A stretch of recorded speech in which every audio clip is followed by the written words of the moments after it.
Thank you very much for coming, good people from the press. I've called this press briefing after the very violent attack, an assassination attempt by government through the Kenya Police Service today in Wetima, Othaya, where we had gone for a church service. And I want to correct that media stations earlier reported that attack by unknown people. It is not unknown. This attack was by the police, and we'll give you the details. Let me give the background to these vicious attacks and assassination attempts to take my life by President William Ruto and his rogue administration. After successfully hounding me out of office through bribery of members of parliament and members of the Senate, the president and his administration has attempted to assassinate me several instances. In November 2024, gangs from the Mungiki sect under police escort attacked me in Limuru viciously and almost killed me. I was saved by the people from the area. Images of those who attacked me have been all over. Since then, nobody has ever been arrested. On December 2024 in Shamata, where I had gone for a Thanksgiving ceremony for the local MCA in Nyandarua, an inspector of police hurled tear gas canister at me to create mayhem and to give room to goons to attack us. Again, members of the public protected us. I reported this incident to the Inspector General of Police, Douglas Kaja, who is my neighbor here. Nothing has ever happened. In April 2025, I got information that William Ruto had instructed the DIG, his tribesman, Mr. Langat, to make sure there is no police presence in Mweki Church, where goons had been organized by Governor Sakaja to come and attack me and kill me within the church. Again, members of the public and my security protected me, and the goons did not achieve what they had come to do. Earlier in February, goons and a police escort attacked Pastor Dorcas, my spouse, in Kamukuji grounds when she was preaching, where there was a crusade. Again, today, nothing has ever been done. In July, when I was in the United States, my team of Senators Joe Nyuto and John Medho of Nyandarua, Victor Monyaka, the former member of parliament for Machakos Town, were attacked by police with live bullets. This matter was reported to IPOA. Again, no action has ever been taken. On my arrival from the United States, members of parliament in Nairobi were facilitated by Kipchumba Murkomen, the CS for Interior, had staged a very daring attack on me under police supervision. Police were supervising the attack in a helicopter from the air. And I was not allowed to address people, and I was viciously attacked. Again, no action has ever been taken. In Narok Town, during the by-elections, I went there for campaign. Police officers, under the command of Betty Maina, the women rep for Muranga, and her two bodyguards, whose details I'll give later, attacked me viciously with live ammunition and tear gas. We reported this matter. Again, nothing has ever been done. Just after the by-elections, I went for a Thanksgiving ceremony in Kariobangi PCA Church. Again, goons descended on us under police escort. And when they were overwhelmed by members of the public and my security, the police assisted them. Police lobbied tear gas canisters inside the church to enable the guns come inside the church. They were repulsed by members of the public, and we escaped without being injured. Women and children were hurt inside that church. Immediately thereafter, William Ruto declared that goons will never be allowed to attack anybody or to go to church, and instructed IG Kaja to make sure that will never happen. It was just mere talk and camouflage, because he's the one behind these attacks, and these attacks have gone on unchecked. Again in Gatundu, last Sunday, goons attacked us. Goons were organized by Moses Kuria and the MP for Thika Town, Alice Nganga. the MP for Katodo South, Bwana Kang'ombe, and under police supervision, attacked us viciously, attacked the church, and police threw tear gas canisters inside the church at Kemoria, injuring women and children. Today in Witima ACK Church, a gang of us 15 police officers, rogue police officers, under the command of 2 bodyguards belonging to that guard Betty Maina, the women rep from Raga, Peter Wainaina Kapuga, telephone number 0723 506 647, and another bodyguard of Betty Maina, John Maina, aka Birash, telephone number 0712 791 609, and another goon from Ranga, Abros Manyeki Njeri, telephone number 0710 788 577. Converged at the Kamunyaka home of Eric Wamumbi, the Member of Parliament for Mandera, in the morning for breakfast and briefing. They later moved to Witima with the AK-47 rifles and tear gas canisters and descended on the church. They injured women and children and hurt many people. The police touched one of my vehicles, KDK 002, a Toyota Land Cruiser. They deflated tires of all the people who were in church and caused untold damage to vehicles. They beat people outside the church mercilessly. The goons that came, they were in a Nissan Matatu, KDR 467N from Namu Shato, XN 467X from Namu Shato. These are the people who attacked the church. And they had AK-47, and we have corrected some cartridges, 7.62 millimeter. They are here from AK-47, and they had come to kill, and they were baying for our blood. And people have been left in anguish, wondering why their own government can turn against the Church of Christ and turn against leaders. I've heard Mukomen saying that they are going to investigate. How can Mukomen investigate himself? How do police investigate themselves?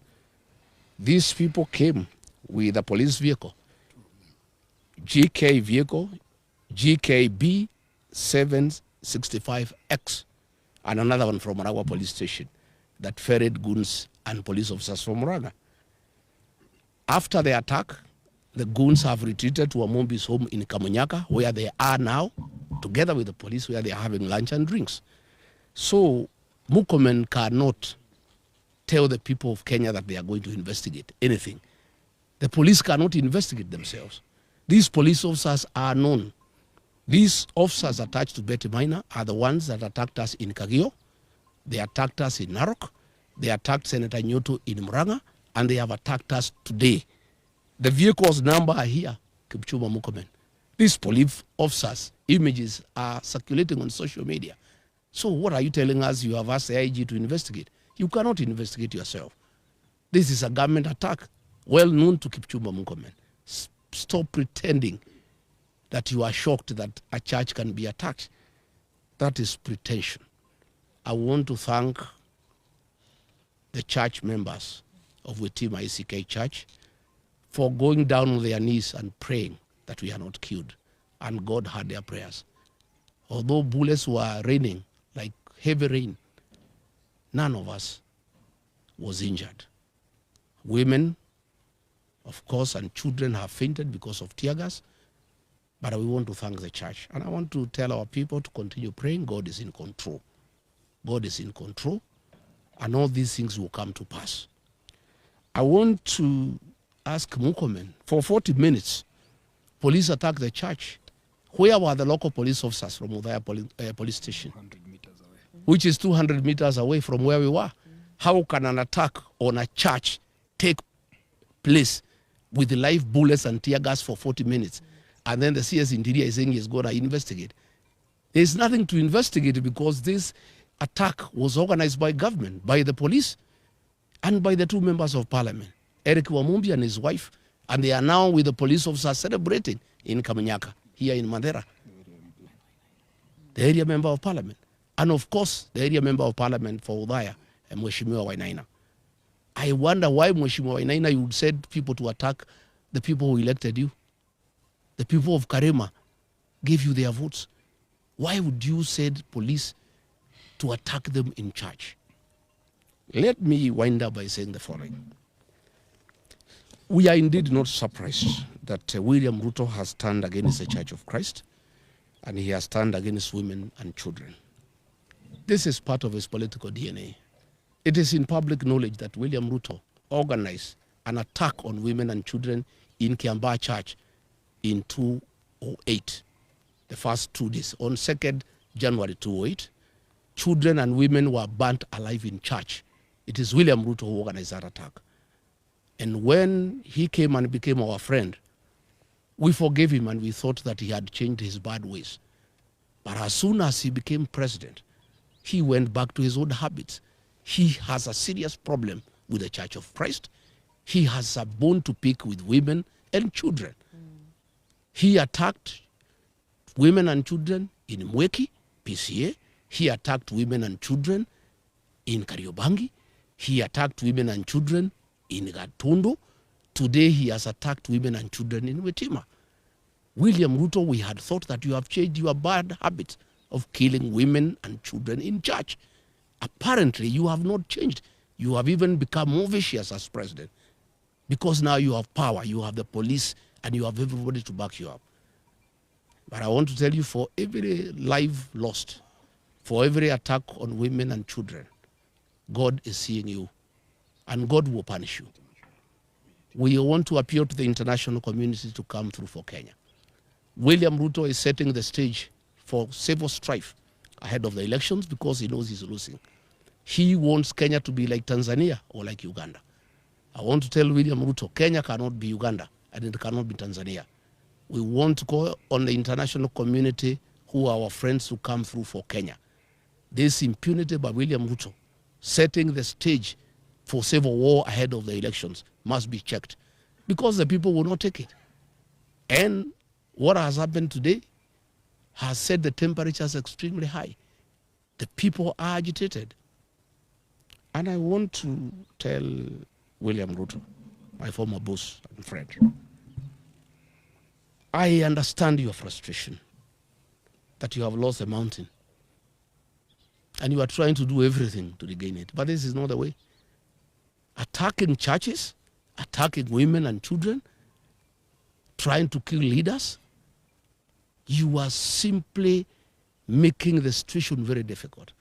The people of this region whom you have declared war on are hating you much more than they hated you yesterday. There is no way you can force the people of this area to support you. And use of police and goons will not help you. And this is just making the situation more complicated. I want to call on Kenyans to pray for our country.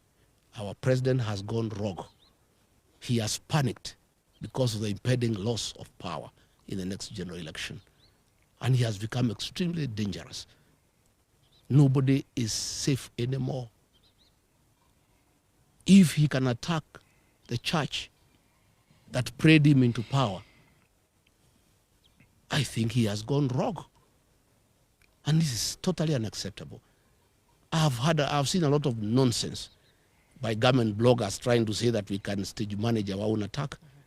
Where can we get access to tear gas? Is it sold in a supermarket or in Gikomba? Where do we get access to AK-47 assault rifles? Where do we get access to government land cruisers? Where do we get access to police uniform? We can't. And Kenyans are not foolish. I know that is the narrative they have been trying to do to bring so that they can arrest my supporters and my security and try to blame them. But today's happening is recorded. The vehicles are there. The policemen are there. The ones in uniform, the ones in civilian. It's all recorded, the tear gas canisters, the cartridges. Please, Kipchumba Murkomen, don't play around with the minds of Kenyans. Just make a decision. If you want to make this country ungovernable, well and good. If you have decided to use the police to kill, go ahead. And I want to invite the members of the National Security Council outside William Ruto, Kithure Kindiki, and Kipchumba Murkomen. Those three have stopped thinking, and they really don't care about the security of this country. I want to ask the Chief of Defense Forces, the IG, the Director General of NIS, to sit down President William Ruto and tell him that if Rigathi Gachagua is assassinated or injured, there will be turmoil in this country, and there will be instability in this country. And what he's doing is wrong. And somebody must talk some sense into the president. And there is no way he can be president by force. He was elected into office as a very popular president. He has goofed by doing all the wrong things and antagonized the people of Kenya. And when he is in a hole, the first thing you do, you stop digging. He's digging further by unleashing violence on the Church of Christ, on elected leaders, on women, on children. He's just making the situation worse. I'm told they are very bitter that I talk to the people of northeastern Kenya and enlighten them that their suffering have nothing to do with the marginalization, but misuse of public funds and lack of accountability by their own leaders. And he is afraid that he was banking on the support of the Northerners, and that may not be forthcoming. I am told they were very bitter about the 2 mega rallies I did in Kagumo, in Kirinyaga, and Karatina, and they wanted to make sure that I don't do meetings in Udhaya and Kieni. I want to say that I am undeterred, I'm on board, I'm not intimidated. We shall continue with the journey to liberate this country. We shall continue. And I want to ask our supporters to be steadfast. Our young people to continue protecting our meetings against goons. But now they have changed gear. Instead of using goons, because they realize from Gatundu, the people have said no to goonism and they'll deal with the goons. Now they are using the police to attack the people of Kenya. They are using police with live ammunition and tear gas to cause havoc. How do police who are in charge of security and law and order the source of insecurity in their own country? How do police turn against innocent women and children and beat them and fight them with live ammunition, with the tear gas? I think the president has gone berserk. The reality that he'll be one term is too much for him to comprehend. And he has lost his head. I think we want to call the president to order. William Ruto, you killed our children and women in Kiambaa Church. Please stop attacking churches. Stop attacking women and children. Stop attacking leaders. Today, William Ruto, I want to assure you, this mountain is lost. Even if you killed Rigathi Gachagua, the mountain will not come back to you.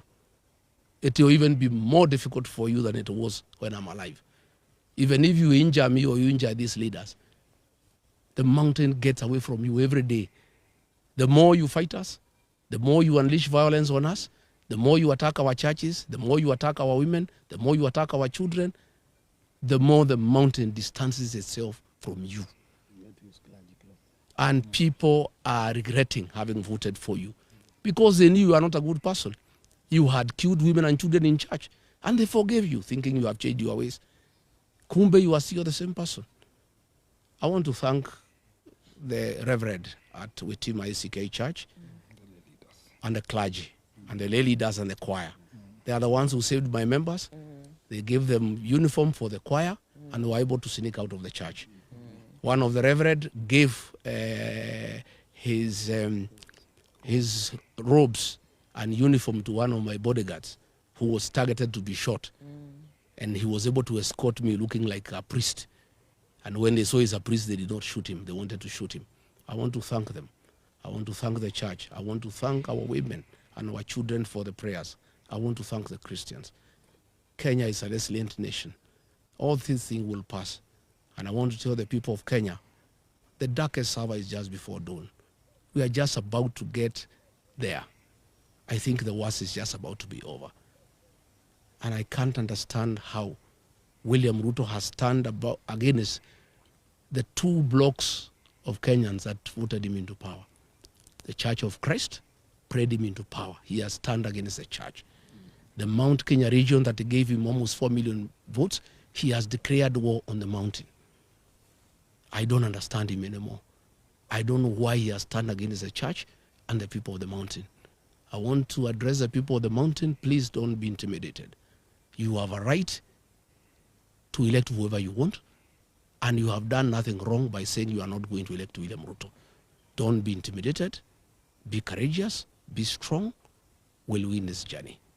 So as I wind up this press conference, I want to thank the members of parliament here for their courage and for their lessons. I know it is not easy. It is difficult, but we'll conquer. No retreat, no surrender. Thank you. Thank you. Good.